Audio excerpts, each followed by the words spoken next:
Hello friends, आज का हमारा टॉपिक है। आज हम सीएसएस के अंदर न्यू टॉपिक को सीखने वाले हैं, जो कि है हमारा इंपॉर्टेंस इन सीएसएस। अगर एक्सप्लेनेशन मार्क लगा करके कहीं पर सीएसएस के अंदर हम इंपॉर्टेंट लिख देते हैं, यानी कि इंपॉर्टेंट अगर हम लिख देते हैं तो उसका क्या मतलब होता है, इसको आज हम समझने वाले हैं।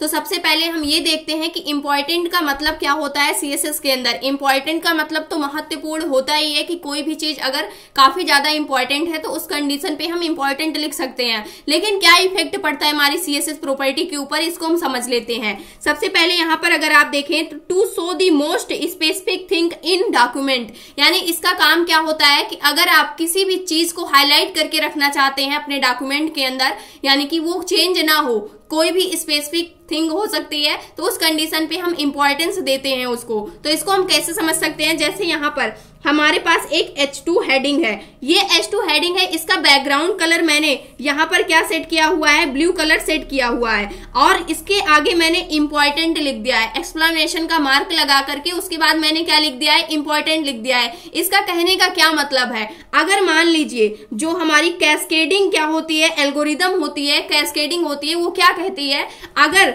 आपने एक बार मैंने इसका सीएसएस यहाँ पर लिख दिया है, फिर से मैं एलिमेंट सिलेक्टर का ही यूज करके इसका बैकग्राउंड कलर में फिर से चेंज करना चाहती हूँ, यानी कि फिर से मैंने इसका बैकग्राउंड कलर क्या कर दिया, एज्यूम करते हैं कि बैकग्राउंड कलर मैंने फिर से इसका येलो कर दिया, लेकिन इसके आगे मैंने कोई भी इंपॉर्टेंस नेम का कोई भी वर्ड नहीं लिखा हुआ है और इसको मैंने सेव कर दिया। तो सबसे पहले ये इंप्लीमेंट किया गया है, ये इंप्लीमेंट किया गया है। उसके बाद तो सीएसएस जो प्रॉपर्टी होती है, यानी जो कैस्केडिंग होती है, वो ये कहती है कि जो चीज बाद में लिखी गई है वही क्या होगी, अप्लाई होगी आपके डॉक्यूमेंट के ऊपर। लेकिन मैं चाहती हूं कि यहाँ पर जो मैंने पहले ही सेट कर दिया है, सेम प्रॉपर्टी को सेम एलिमेंट की हेल्प से और सेम प्रॉपर्टी को मैं चेंज करना चाहती हूँ। एलिमेंट भी हमारे सेम है, सेम प्रॉपर्टी भी है, केवल उसकी वैल्यू मैंने चेंज की हुई है। लेकिन मैं चाहती हूँ कि मेरा कलर ब्लू ही रहे। बाद में हम चाहे इसको आईडी की हेल्प से चेंज करना चाहें, या फिर सेम एलिमेंट सिलेक्टर की हेल्प से चेंज करना चाहें, या क्लास सिलेक्टर की हेल्प से चेंज करना चाहें, या इनलाइन के जरिए इसको चेंज करना चाहें, किसी भी कंडीशन पे ये चेंज ना हो, तो उस कंडीशन पे आपको क्या करना होता है कि उसके आगे आपको इंपॉर्टेंट वर्ड को लिख देना होता है। अगर आपने किसी भी सीएसएस प्रॉपर्टी में आपने उसके जस्ट बाद क्या लिख दिया, इंपॉर्टेंट लिख दिया, तो आप उसको कभी भी उस प्रॉपर्टी को चेंज नहीं कर पाएंगे किसी भी सिलेक्टर की हेल्प से। ये पॉइंट आपको नोट करके रखना है। तो इसके इंपॉर्टेंट यही होता है, जो सीएसएस होता है इसके अंदर इंपॉर्टेंस का यही काम होता है। किसी भी चीज को, किसी भी स्पेसिफिक थिंग को अगर आप अपने डॉक्यूमेंट में उसको क्या करना चाहते हैं, रखना चाहते हैं, शो करना चाहते हैं, आप चाहते हैं कि वो फ्यूचर में चेंज ना हो, यानी कि जब तक आप उसके आगे से इंपॉर्टेंट नहीं हटाएंगे तब तक वो चेंज नहीं होगी। जब तक इंपॉर्टेंट लगा रहेगा वही क्या रहेगी, वही चीज इंप्लीमेंट रहेगी। जैसे कि इसको मैं एक एग्जांपल से समझते हैं। सबसे पहले एग्जांपल ले लेते हैं। हमने बहुत सारी प्रॉपर्टी यहाँ पर इंप्लीमेंट करके रखी हुई है। जैसे कि यहाँ पर हमने देखा था कि मल्टीपल क्लास की हेल्प से मैंने क्या किया हुआ है, इसकी प्रॉपर्टी को चेंज किया हुआ है। और यहाँ पर कौन सी प्रॉपर्टी इंप्लीमेंट हो रही है, जिसकी स्पेसिफिसिटी सबसे ज्यादा थी, और सबसे ज्यादा में अगर दोनों की सेम आ रही थी तो उसमें से जो बाद में इंप्लीमेंट की गई थी। लेकिन मैं चाहती हूँ कि इसकी स्पेसिफिसिटी 20 है, इसकी कितनी है, 21 है, और इसकी कितनी है, इसकी भी 21 है। लेकिन मैं चाहती हूँ इसकी स्पेसिफिसिटी कम है, फिर भी मैं चाहती हूँ कि यही कलर क्या हो, इंप्लीमेंट हो हमारे डॉक्यूमेंट के ऊपर। तो इस कंडीशन पे हम इसके आगे क्या लिख देंगे, एक्सप्लेनेशन का मार्क, उसके बाद इंपॉर्टेंट। अगर मैंने इंपॉर्टेंट लिख दिया तो इसके बाद कितनी भी ज्यादा स्पेसिफिसिटी किसी भी एलिमेंट की क्यों ना हो, चाहे वो आप आईडी सिलेक्टर की हेल्प से लिखे हो या फिर इनलाइन सिलेक्टर की हेल्प से, यानी इनलाइन स्टाइल की हेल्प से आप उसमें स्टाइलिंग को ऐड किए हो, वो किसी भी कंडीशन पे चेंज नहीं होगी अगर आपने उस प्रॉपर्टी के आगे इंपॉर्टेंट वर्ड को लिख दिया है। तो अब यहां से इसको हम सेव करके अगर मैं इस पेज को रिफ्रेश करूं तो अभी हमारा जो कलर है वो येलो है, लेकिन जैसे ही मैंने रिफ्रेश किया वो कलर क्या हो चुका है, एक्वा हो चुका है। सेम एग्जांपल को हम यहाँ पर लेने वाले हैं। जैसी हमारी H2 हेडिंग थी, तो यहाँ पर हम ले लेते हैं कि एक H2 हेडिंग को सबसे पहले हम क्रिएट कर लेते हैं। यहां से हमने क्या कर लिया, एक H2 हेडिंग को क्रिएट कर लिया ताकि आपको और अच्छे से समझ में आ जाए। और आईडी की हेल्प से यहाँ पर सबसे पहले अभी हम कुछ भी नहीं देने वाले हैं। यहाँ पर मैंने लिख लिया, यहाँ पर GS कंप्यूटर मैंने लिख लिया, इतना मैंने लिखा।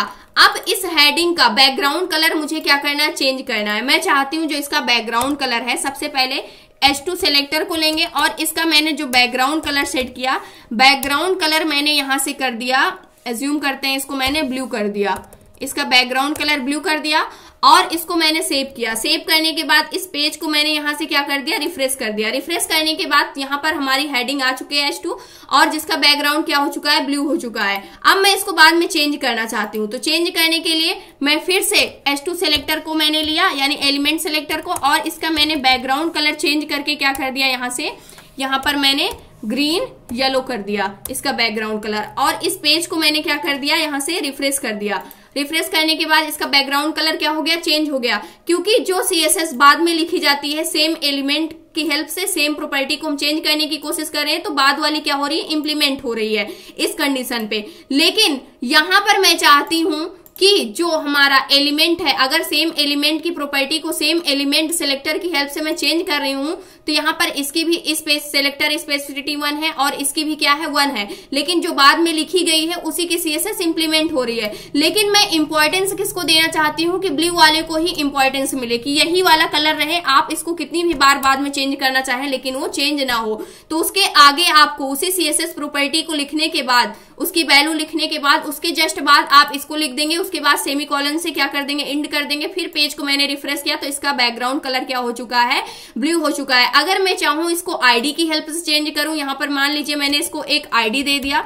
आईडी क्या दे दिया, यहां से हेडिंग, यहां से हेडिंग नेम का मैंने आईडी दे दिया, तो यहां से हेडिंग मैंने दे दिया इसका आईडी नेम, और इसको मैंने सेव किया। अब आईडी की हेल्प से, आईडी की इंपॉर्टेंस सबसे ज्यादा होती है, तो मैंने इसकी आईडी की हेल्प से इसको चेंज करना चाहा, हैश, उसके बाद हेडिंग, और यहां से मैंने इसका जो बैकग्राउंड कलर चेंज करना चाहा वो यहां पर रखना चाहा ब्लैक, या फिर हम इसको ब्लू वायोलेट कर लेते हैं ताकि डिस्प्ले हो, और इसको मैंने सेव किया। यहाँ पर नेम मैच कर लेते हैं कि जो हेडिंग की स्पेलिंग है वो सेम लिखी है, और यहाँ से अब जो हमारा कलर होना चाहिए कैस्केडिंग के हिसाब से, यहाँ पर जो स्पेसिफिसिटी होती है उसके हिसाब से ब्लू वायोलेट होना चाहिए, लेकिन कोई भी चेंज नहीं आएगा, क्योंकि जो इंपॉर्टेंस होती है, अगर आपने किसी भी CSS प्रॉपर्टी के साथ इंपॉर्टेंस वर्ड को लिख दिया है तो उस कंडीशन पे आप कितना भी उसको चेंज करने की कोशिश कर ले, वो प्रॉपर्टी चेंज नहीं होने वाली है, क्योंकि जो स्पेसिफिसिटी होती है वो उसकी इंपॉर्टेंस इससे क्या होती है,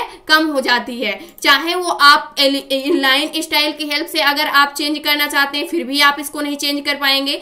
आईडी की हेल्प से मैंने इसको चेंज करने की कोशिश की, फिर भी इसकी जो स्पेसिफिसिटी थी यानी कि वो कम थी, फिर भी जो इंपॉर्टेंस थी वो इसी की थी, यही कलर था, और कोई कलर यहाँ पर चेंज नहीं हुआ। इसका कलर हम चाहें तो अपने हिसाब से इसको हम सेट करके भी रख सकते हैं। कुछ इस प्रकार से कलर मैंने सेट कर लिया और इस पेज को मैंने रिफ्रेश किया।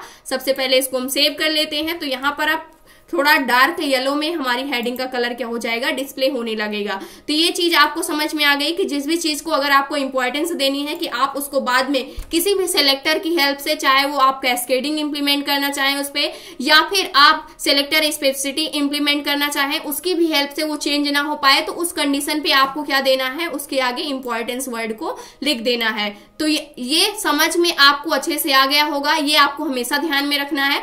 ज्यादातर केसेस में हम इसका यूज नहीं करते हैं, बट कभी कभी हम इसका यूज करते हैं, but day to day life में हम इसका यूज बहुत कम करते हैं। तो ये था आज का हमारा टॉपिक। आई होप दोस्तों अगर आज की इन्फॉर्मेशन आपको अच्छी लगी हो तो प्लीज वीडियो को लाइक करना, चैनल को सब्सक्राइब करना और दोस्तों के पास शेयर करना।